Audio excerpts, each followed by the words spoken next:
Minimum آپ کی 12 لاکھ سالانہ تنخواہ ہونا ضروری ہے۔ اگر آپ نہیں بھی کما رہے تو حکومت کہتی ہے آپ 0% پہ ٹیکس پے کریں، مگر کریے۔ ہم لوگ پالیسی بنانے والے یا ہمارے لوگ وہ آگے کی نہیں سوچتے، جو تو ڈیفالٹ منہ پہ نظر آ رہا ہے۔ جہاں 100 فیکٹریاں کام کر رہی ہیں آج، کل وہاں 80 ہوں گی، اس سے 4 ماہ بعد 50 ہوں گی۔ 10 روپیہ اگر آپ کا گھر چلتا ہے، آپ 7 روپیہ خالی کما رہی ہیں، تو IMF کہتا ہے وہ باقی 3 روپے کہاں سے لا رہے ہیں؟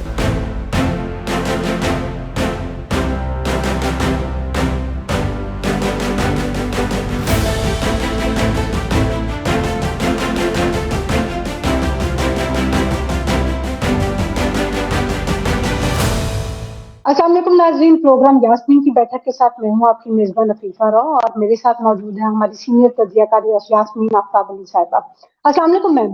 وعلیکم السلام عفیفہ۔ میم، مہینے کا سٹارٹ تقریباً ابھی ہوا ہے چند دن پہلے، اور ہر انسان جو ہے وہ خاص طور پہ خواتین اپنے گھر کی گروسری لینے کے لیے جا رہی ہیں، لیکن جو پچھلے مہینے انہوں نے گروسری خریدی تھی، اب جا کے جب ہم اسٹور سے دیکھتے ہیں، آپ نے خود بھی یہ بات آبزرو کی ہوگی، میں نے بھی کی ہے کہ قیمتوں میں جو ہے وہ کہیں نہ کہیں کافی زیادہ فرق آ گیا ہے۔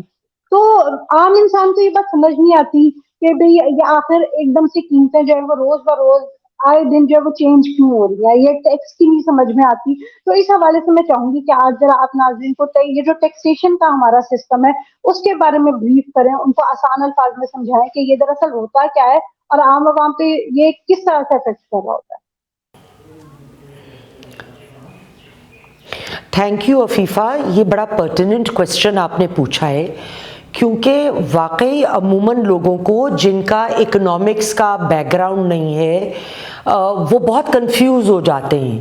اور میں جو اس وقت باتیں کروں گی، ظاہر ہے وہ جو اکانومسٹ ہیں ان کو تو شاید تھوڑی بچگانہ لگیں، مگر ایک عام شخص کی یہ نالج کے لیے ضروری ہے کہ ہم ان باتوں کو سمجھیں۔ سب سے پہلا کام، آپ نے قیمتوں کی بات کری کہ قیمتیں ہر چیز پہ بڑھ جاتی ہیں۔ ٹیکسیشن کا کام صرف جنرل سیلز ٹیکس، جس کو ہم GST لگانا کہتے ہیں، وہ نہیں ہوتا۔ ٹیکسیشن جب حکومت ہم سے لیتی ہے، کوئی بھی حکومت لیتی ہے، تو اس کے ڈفرینٹ ہیڈز ہوتے ہیں، جس میں سوشل سیکیورٹی، ڈیٹ جو ہم واپس کرتے ہیں ان اداروں کو یا لوکل جہاں سے قرض لیا ہوتا ہے، ڈفرینٹ قسم کے social programs, national defence, health, مختلف ہیڈز آتے ہیں۔ لیکن پاکستان میں ہم دیکھتے ہیں کہ ایسا نہیں ہوتا۔ پاکستان میں ہم دیکھتے ہیں کہ جی ٹیکس لگایا، اب ٹیکس جو لگتا ہے وہ کس طرح لگتا ہے اس کو بھی تھوڑا دیکھ لیں۔ سب سے پہلے تو انکم ٹیکس ہے عفیفہ۔ جب بہت سارے لوگ کہیں دفتر میں نہیں نوکری کر رہے ہیں یا کچھ ایسے نوکری جگہ پہ کر رہے ہیں جہاں پہ ایٹ سورس آپ کی انکم نہیں کٹ رہی، تو وہ بعد میں جب آپ فائل کرتے ہیں تو ادھر کٹتی ہے۔ اس کے لیے منیمم آپ کی 12 لاکھ غالباً ہے آج کل سالانہ تنخواہ ہونا ضروری ہے۔ اگر آپ نہیں بھی کما رہے تو حکومت کہتی ہے آپ 0% پہ ٹیکس پے کریں، مگر کریں ضرور۔ ایک بات۔ دوسری چیز ہوتی ہے پے رول ٹیکس۔ پے رول ٹیکس وہ ہوتا ہے جب تنخواہ سے ہم لوگ جہاں بھی کام کر رہے ہیں وہاں ایٹ سورس پیسے کٹ جائیں، تو وہ آٹومیٹکلی وہ جو دفتر ہے وہ جمع کراتا ہے آپ کے نام پہ، کیونکہ انہوں نے کاٹ لی، تو ان کی ذمہ داری ہوتی ہے کہ وہ جمع کرائیں۔ تیسری چیز آتی ہے جی capital gain tax. Capital gain tax یہ ہے کہ آپ جب بھی کوئی پراپرٹی خریدتے بیچتے ہیں، کوئی سٹاکس یا مختلف ایسٹس آپ خریدتے بیچتے ہیں، اس میں منافع کا ایک شرح آپ حکومت کو دیتے ہیں۔ اور باہر کے ممالک میں بہت زیادہ جو ہے وہ اسٹیٹ ٹیکس بھی ہوتا ہے کہ کسی شخص کی وفات ہو جائے تو جو وراثت میں جاتا ہے اس کا وہ اس شخص کو، جس زندہ شخص کو یہ لگا ہو۔ اچھا، ہم آگے چلنے سے پہلے میں یہ ایک گراف لے کر آئی ہوں جو اسکرین پہ آپ کو نظر آ رہا ہے، یہ گراف جو ہے یہ امریکہ کا 2018 کا مختلف ہیڈز کا گراف ہے۔ اس میں آپ کو نظر آ رہا ہوگا سوشل سیکیورٹی 23.4% شرح، نیشنل ڈیفنس 15% شرح، میڈیکیئر 14%، ہیلتھ 13.1% اور انٹرسٹ ڈیٹ 7.7%، اور سارے اس کے علاوہ جو پروگرامز حکومت کرتی ہے اس کی شرح 15.7 پروگرام ہے۔ اچھا، جب ہم اپنا نیشنل بجٹ دیکھیں، اب ہمیں پرابلم کیوں ہو رہے ہیں؟ آپ جو بات کر رہی ہیں ہر دفعہ قیمتیں بڑھ جاتی ہیں، تو یہ بنیاد ہمیں پہلے سمجھنے کی ضرورت ہے کہ ایک ٹیکس جب حکومت ہم سے لیتی ہے تو ان کے فرائض ہیں، کچھ پیسے کے حوالے سے ان کے فرائض ہیں۔ ہم صرف پورا حصہ یا زیادہ حصہ ان کو قرض لوٹانے کے لیے نہیں دیتے بھائی۔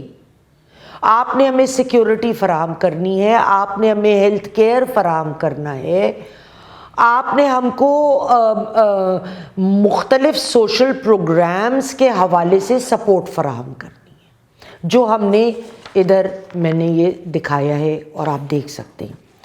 اب اس میں کیا ہوتا ہے کہ پاکستان میں بڑی دلچسپ آپ کو یہ لیٹسٹ 2022 سے لے کے 2023 کا جو فائنینشیل ایئر ہے، جو جون جولائی میں اس سال ختم ہوگا، عفیفہ ہمارا انٹرنل ڈیپٹ، یعنی ہم نے جو اپنے اندرون ملک ہماری حکومت نے قرض اٹھائے ہیں ملک کے اندر، وہ بینک سے ہو سکتے ہیں، وہ کسی دوسرے ادارے سے، وہ 3.44 ٹریلین روپے ہیں۔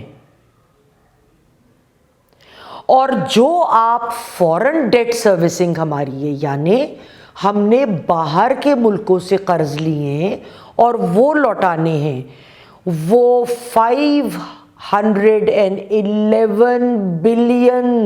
تو کیا صرف یہ ٹیکس لوگوں سے اکٹھا کر کے یہ IMF کا سارا قرضہ اتار سکتے ہیں؟ آپ کو کیا لگتا ہے کہ کیا یہ کبھی ممکن ہوگا؟ نہیں اتار سکتے۔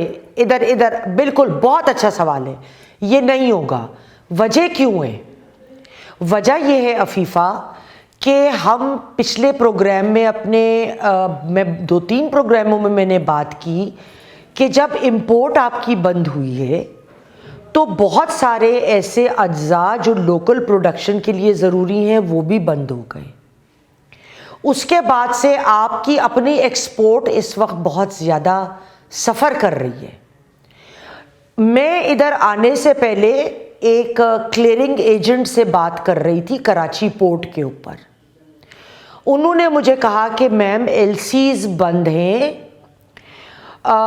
LC کھلے گی بھی تو بینک جو ہے اس کو پروسیس نہیں کرے گا، کیونکہ بینک کے پاس ڈالرز نہیں ہے پروسیس کرنے کے لیے، so it will not be processed.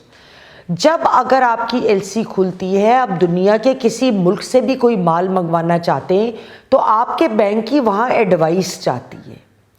جب آپ کی ایڈوائس ہی نہیں جائے گی کیونکہ بینک پروسیس نہیں کر رہا تو مال نہیں آئے گا۔ اگر بالمحالہ کوئی ایسی احمق ہیں وہ کہ انہوں نے مال بیچ بھی دیا، کراچی پورٹ پہ آ بھی گیا، تو آپ کی اس کا جو پروسیجر ہے کسٹم کا اور مختلف معاملات وہ نہیں ہوں گے، آپ کا کنٹینر پھنس جائے گا، آپ کو ڈیمرے چارجز پڑیں گے۔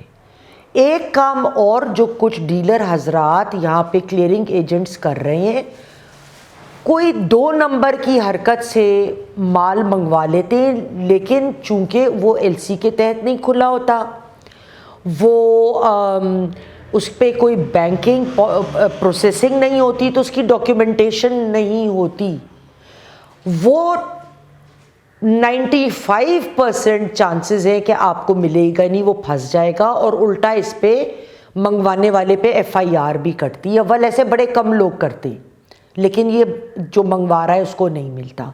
اچھا، اب ہو کیا رہا ہے عفیفہ؟ واپس میں آپ کے سوال کی طرف آ جاتی ہوں۔ آج آپ نے فرض کریے کہ 100 فیکٹریاں چل رہی ہیں، مان لیں، اور 100 فیکٹریاں بجلی کا بل بھی دے رہی ہیں اور ہر فیکٹری میں 100 بندہ ہے، ٹھیک ہے، جو ٹیکس دے رہے ہیں. لیکن اب جیسے بجلی کے نرخ کا ابھی ریٹ اور بڑھنے کی منظوری دے دی گئی، ابھی جو بھی اماؤنٹ مجھے یاد نہیں ہے جی.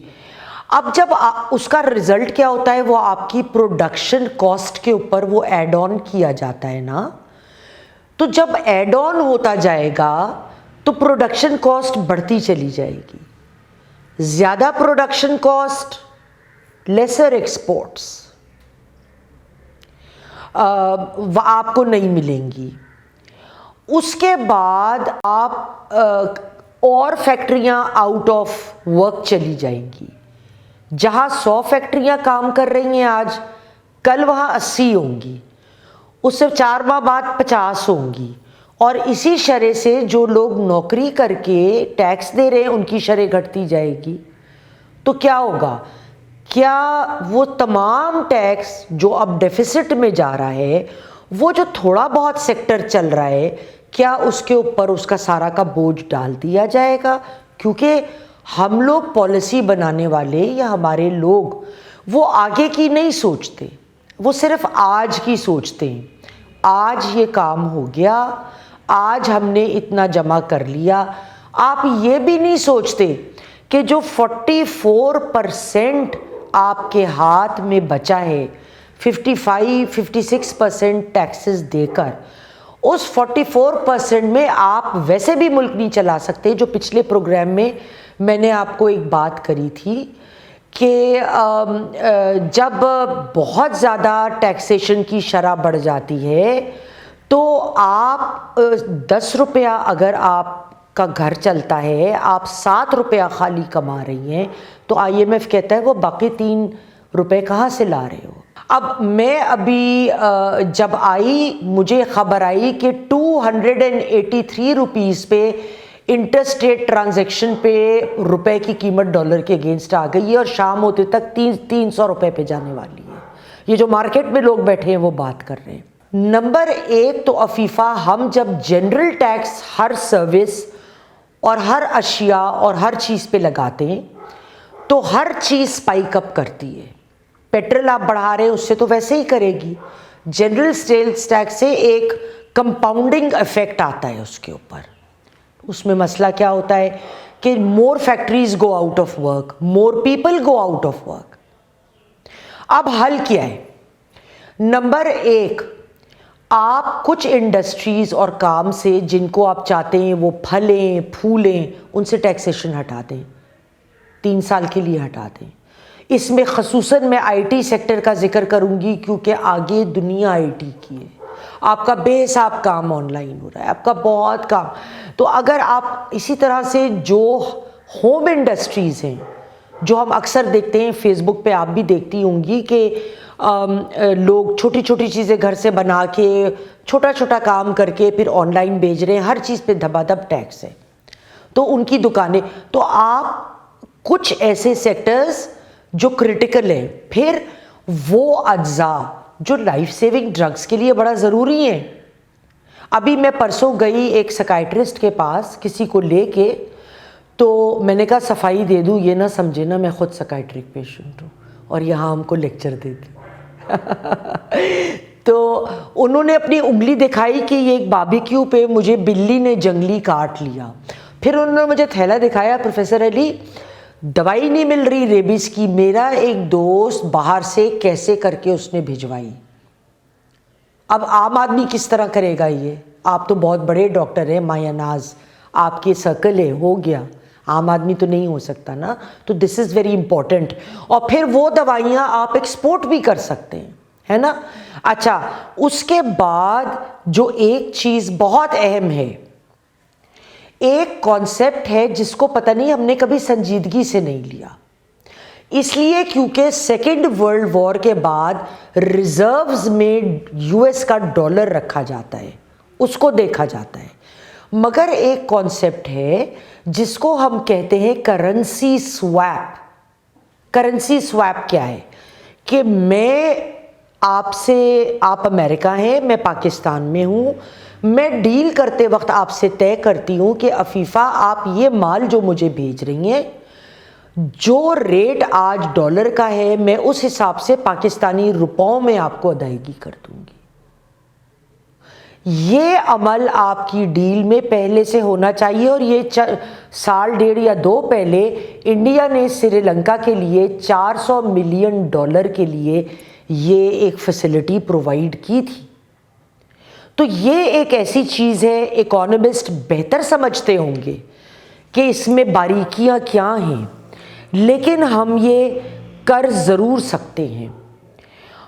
تو جس کی وجہ سے ہم ڈالر کو ہی نہ یوز کریں، اس میں ہم اپنی کرنسی کو، چاہے وہ یورو کے اگینسٹ یوز کر رہے ہیں، چاہے وہ لیرا کے اگینسٹ کر رہے ہیں، آپ ایسی ڈیلز میں داخل ہوں اگر ہو سکتے ہیں. اگین ٹیکنیکلٹیز میں نہیں جانتی، مگر میں نہیں سمجھتی کہ یہ جو میرے سامنے فیکٹس اینڈ فگرز ہیں اور جو میری تھوڑی سی اکنامک کی نالج ہے، 4 سال میں نے یہ سبجیکٹ پڑھا، پھر اپنی دلچسپی کو نظر رکھتے ہوئے بہت زیادہ بعد میں پڑھا، تو مجھے تو ڈیفالٹ منہ پہ نظر آ رہا ہے it's a matter of time. بالکل جی. ناظرین، آپ نے یاسمین آفتاب صاحبہ کی بات سنی. ویسے ہمارے جو ہے وفاقی وزیر وہ بھی اس طرح کے اسٹیٹمنٹس دے چکے ہیں، ہمارے اپنے وزیر اعظم اس طرح کے اسٹیٹمنٹس دے چکے ہیں کہ پاکستان جو ہے وہ بہت زیادہ ڈیفالٹ کے قریب ہے. کچھ لوگ کہتے ہیں کہ پاکستان شاید ڈیفالٹ کر گیا ہے. تو پاکستان کی اگر اکانومی کی اوور آل بات کی جائے تو کوئی حالات زیادہ اچھے نہیں ہیں، لیکن بہرحال ہمارا ملک ہے، ہماری عوام ہے، تو ہماری یہی دعا ہے کہ پاکستان کے معاشی حالات بہتر ہوں تاکہ ہم سروائیو کر سکیں، ہماری عوام کے حالات بہتر ہوں. اسی دعا کے ساتھ آج کے ویلاگ سے آپ سے اجازت چاہوں گی. ویلاگ آپ کو پسند آیا تو لائک اور شیئر ضرور کیجیے گا. کمنٹ سیکشن میں ہمیں اپنی رائے سے ضرور آگاہ کیجیے گا. انٹل دی نیکسٹ ٹائم، اللہ حافظ.